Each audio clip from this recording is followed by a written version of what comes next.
Assalamualaikum my dear all students, very good to hear that you are waiting for my lecture. So आज के lecture में हमने English के कुछ basic concepts के बारे में पढ़ना है। सबसे बेसिक कॉन्सेप्ट के बारे में पढ़ने से पहले आप यहाँ पर एक टर्म देख रहे होंगे, that is synonym. I hope कि आप सब लोगों को ऑलमोस्ट मालूम होगा कि साइनोनियम्स क्या होते हैं। Let's discuss this. So synonyms क्या होते हैं? The words that have similar in meaning. वो वर्ड्स जिनकी मीनिंग सेम होती है उन्हें साइनोनियम्स कहा जाता है। अब इस लेक्चर के अंदर हमने पढ़ने तो साइनोनियम है, लेकिन कुछ वर्ड्स ऐसे होते हैं जिनकी मीनिंग सेम होती है, बट अगर हम उनके यूजेस पर आते हैं तो उनके यूजेस चेंज हो जाते हैं। सो साइनोनियम्स ऐसे वर्ड्स होते हैं जो वर्ड्स चेंज हो लेकिन उनकी मीनिंग सेम निकलती हो, डेट इज़ नॉन एज साइनोनियम्स। अगर हम इसकी एग्जांपल की बात करें, so for example kind and polite. Almost kind की और पोलाइट की मीनिंग जो है वो सेम है। काइंड मतलब ही रहमदिल यानी नरमी से बात करने वाला, एंड पोलाइट मतलब भी एज़ यूजुअल सेम निकलता है। सो अब आते हैं हम हमारे उन वर्ड्स के ऊपर जो मीनिंग सेम रखते हैं लेकिन यूजेस डिफरेंट रखते हैं। फॉर एग्जांपल आपने कॉमनली दो वर्ड सुने हुए होंगे, साउंड। साउंड का साइनोनियम ऑलमोस्ट निकल कर आता है voice. So sound and voice both have the same meaning, लेकिन हम जब इसके यूजेस पर आते हैं तो ये थोड़ा सा इनके यूज़ चेंज हो जाते हैं। सो साउंड ऐसी साउंड की मीनिंग भी आवाज़ होती है एंड वॉइस की मीनिंग भी आवाज़ होती है। सो साउंड ऐसी आवाज़ होती है जो लिविंग थिंग प्रोड्यूस नहीं करते, जो सिंपल वाइब्रेशन होने से किसी भी बॉडी के अंदर प्रोड्यूस हो वो साउंड कहलाता है। जबकि वॉइस ऐसी आवाज़ को कहा जाता है जो लिविंग ऑर्गेनिज्म लैरिंक्स से प्रोड्यूस करते हैं। सो जो लैरिंक्स से प्रोड्यूस होगी वो वॉइस होगी, और जो विथाउट लैरिंक्स सिर्फ vibrating of a body produce होगी, that is known as sound. हम यूँ भी याद रख सकते हैं कि sound always produced by non living things. Sound हमेशा नॉन लिविंग थिंग्स प्रोड्यूस करती हैं एंड वॉइस हमेशा लिविंग थिंग प्रोड्यूस करेंगे, अदरवाइज प्रोड्यूस नहीं होगी। For example I have a sentence, I heard the blank लगा देते हैं आगे। So I heard the blank of drum. अब यहाँ पर क्या है? ड्रम है। सो ड्रम का क्या होगा? साउंड होगा या वॉइस होगा? Very good, it will be sound. So I heard the sound of drum, क्योंकि ड्रम एक नॉन लिविंग है और हमेशा ये वाइब्रेशन के थ्रू साउंड प्रोड्यूस होता है।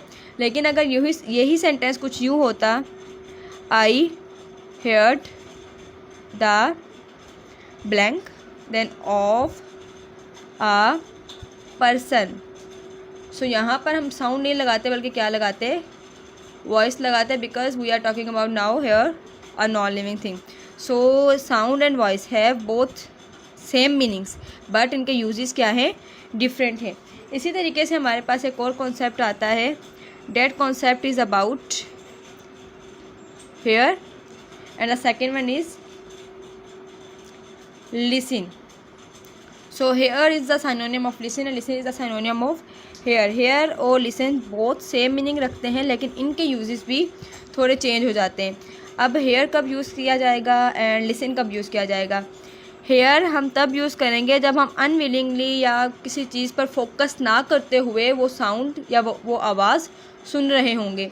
लेकिन लिसन हम तब यूज़ करेंगे जब हम किसी चीज़ के ऊपर फोकस, किसी एक पॉइंट के ऊपर फोकस दे रहे होंगे, तब हम लिसन यूज़ करेंगे। फॉर एग्ज़ाम्पल यहीं पर हमने जो एग्जांपल लिया, I hear the sound of drum, मैंने एक ड्रम की आवाज़ सुन ली, बट मीन्स के अनविलिंगली हमने बस हमारे एनवायरनमेंट में वो साउंड क्रिएट हुआ और हमने वो सुन लिया। But mostly in the classroom आपकी टीचर्स आपको कहती होंगी excuse me listen to me, मतलब मेरी बात सुने। इसका मतलब ये होता है कि हमने एक पर्टिकुलर एक चीज़ पर फोकस करते हुए सुनना है। सो लिसन हम यूज़ करेंगे जब हम किसी चीज़ के ऊपर फोकस कर रहे होंगे। सो लिसन टू मी यानी आप बाकी सब छोड़ें और मेरी बात सुने। सो तब हम लिसन यूज़ करेंगे। सेकंड, आई हेयर सम साउंड हेयर, मैंने यहाँ पर कुछ आवाज़ें सुनी हैं, मतलब मेरे ध्यान नहीं था, मेरा कंसंट्रेशन नहीं था, मैंने जस्ट उसे सुन लिया। सो ये हमारे पास डिफरेंस होता है हेयर में और लिसन में।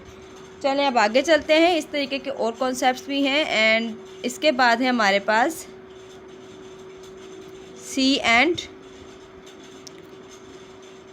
Look. It is as similar as we have written about the hear and listen. See का मतलब देखना, लुक का मतलब देखना। जैसे हमने हेयर की बात की कि अनविलिंगली कुछ भी सुन लेना कंसंट्रेशन के साथ, विदाउट कंसंट्रेशन। जब हमारी कंसंट्रेशन ना हो तो हम जब कोई भी आवाज़ सुन ले तो वो हेयरिंग होती है। इसी तरीके से to see things without concentration, किसी भी चीज़ को बिना तवज्जो के देखना, वो सी कहलाता है। बट लुक का मतलब होता है किसी एक चीज़ को पर्टिकुलर थिंग पर फोकस करते हुए देखना। I see the shining stars on the sky, मैं आसमान पर चमकते हुए तारे देखती हूँ। ठीक है, अब विलिंगली देखें या अनविलिंगली देखें। ओके, जब जैसे ही हमने नाइट को ऊपर फेस किया तो हमने सी मतलब स्टार्स को देख लिया। अब लुक का मतलब होता है कंसंट्रेशन के साथ किसी पर्टिकुलर चीज़ को देख लेना। For example, look at the board. मैं इस तरह का सेंटेंस लिख रही हूँ जो आप एज़ यूजुअल अपने क्लासरूम्स के अंदर बोलते रहते हैं या टीचर से सुनते रहते हैं, ताकि आपको उनका डिफरेंस और अच्छे से क्लियर हो जाए। So look at the board, here what is mean to say that board एक पर्टिकुलर थिंग है और वहाँ पर आपको कंसंट्रेशन के साथ देखना है। ठीक है, यहाँ पर आप स्टार्स को देख रहे हैं बट विथआउट एनी कंसंट्रेशन आप उन्हें देख रहे हैं। सो सी हमने तब यूज़ करना है जब हम किसी भी चीज़ को बिना तवज्जो के, बिना ध्यान लगाए देख लेते हैं। जैसे हम एज़ यूजुअल रास्ते में चलते हुए कुछ भी देख लिया, या इधर उधर मूव करते हुए, या क्लासरूम के अंदर चीज़ें कुछ भी होनी है तो हमने उसे देख लिया। बट लुक हमने तब यूज़ करना है जब हम जानबूझकर खुद से ध्यान लगाकर उस चीज़ को देख रहे हैं, तब हमने लुक यूज़ करना है। सो ये दोनों में हैं तो साइनोनियम्स, सेम मीनिंग वाले वर्ड्स हैं, लेकिन यूजेस अगर हम इनके आगे पीछे करेंगे तो ये हमारे सेंटेंसेस गलत हो जाते हैं। इसी तरीके से अगर हम किसी लिविंग थिंग के साथ हेयर लगा देंगे तो ये लिविंग थिंग के साथ साउंड लगा देंगे तो ये गलत हो जाता है, उसके साथ हमने वॉइस ही लगाना है। कंसंट्रेशन के साथ सुनना है तो लिसन ही लगाना है, without concentration to hear. Even these are the synonyms of each other. This is sound belongs to voice and hear, listen, see, look, ये साइनोनियम्स हैं, लेकिन यूजेस इनके अलग अलग हैं। इस लेक्चर में यही मेन बात समझाने वाली है कि हर साइनोनियम को आप हर जगह पर यूज़ नहीं कर सकते, चाहे वो कितने ही कॉमन क्यों ना हो। आपको पहले ध्यान लगाना है कि उनकी यूजेस अलग हैं या नहीं। जब उनके यूजेस अलग हैं तो आपने उनके यूजेस पढ़कर उनको सही जगह पर यूज़ करना है। अदरवाइज इनके यूजेस सेम हैं तो आप उन्हें यूज़ कर सकते हैं।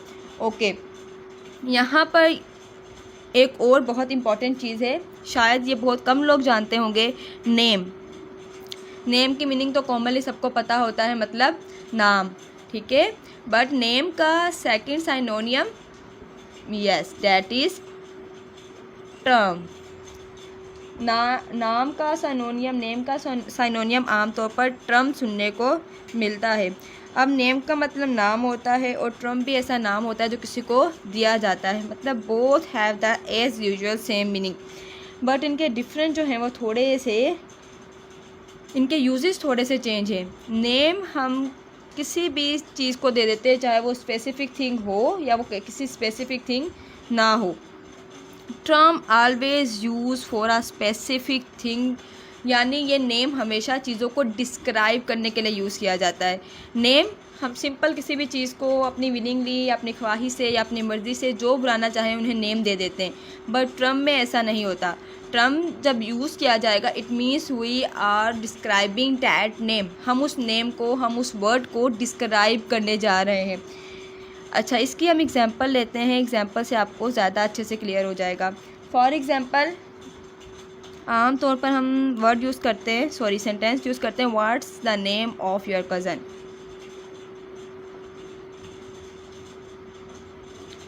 मतलब आपके कज़न का नेम क्या है। तो यहाँ पर हम नेम यूज़ कर रहे हैं क्योंकि हम सिर्फ जानना चाहते हैं कि आप अपने कज़न को क्या बुलाते हैं, उनका नाम आपने क्या रखा हुआ है। So here we can use the name. But अगर हमने नेम की जगह यहाँ पर टर्म यूज़ करना है, सो कैसे हम करेंगे? The term cousin.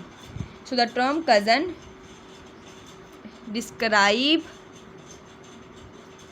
a great relation. यानी यहाँ हम बताना चाह रहे हैं कि जो टर्म यूज़ किया जाता है कज़न, ये एक बहुत ही ग्रेट रिलेशन को जाहिर करता है। सो हम यहाँ पर क्या यूज़ कर सकते? The name cousin describe a great relation. No, यहाँ पर कज़न को हम डिस्क्राइब करने जा रहे हैं, इसकी खासियत बताने चाह रहे हैं। तो यहाँ पर हम इसे नाम नहीं बोलेंगे, नेम नहीं बोलेंगे, हम इसे क्या कहेंगे? टर्म। साइंस वाले तो टर्म की मीनिंग ज़्यादा बेहतर तरीके से समझ पाएंगे क्योंकि साइंस में आमतौर पर, साइंस की चाहे कोई भी ब्रांच हो, वहाँ पे आमतौर पर टर्म वर्ड यूज़ किया जाता है क्योंकि हम उस चीज़ को स्पेसिफाई यानी उसको ख़ास कर रहे होते हैं। सो नेम यानी हमने किसी भी चीज़ का नाम दे दिया। टर्म यानी उस चीज़ को डिस्क्राइब करने के लिए यूज़ किया जाता है। सो यहाँ पर तो हमने बहुत कम ऐसे वर्ड्स पढ़े हैं जिनकी मीनिंग सेम होती है बट यूजेस डिफरेंट होते हैं। आई होप कि आपको ये लेक्चर समझ में आ गया होगा। इंशाल्लाह नेक्स्ट लेक्चर में भी इस तरह के बहुत सारे और कॉन्सेप्ट्स हैं जो समझने की बहुत ज़्यादा ज़रूरत है। सो इंग्लिश ग्रामर के अंदर हर साइनोनियम हर जगह पर यूज़ नहीं किया जाता, यही मकसद था आज के इस लेक्चर का। इंस्टेड ऑफ दिस, अगर आपका कोई भी क्वेश्चन हुआ so you may ask in the comments. अपना ख्याल रखिएगा। अल्लाह हाफिज़।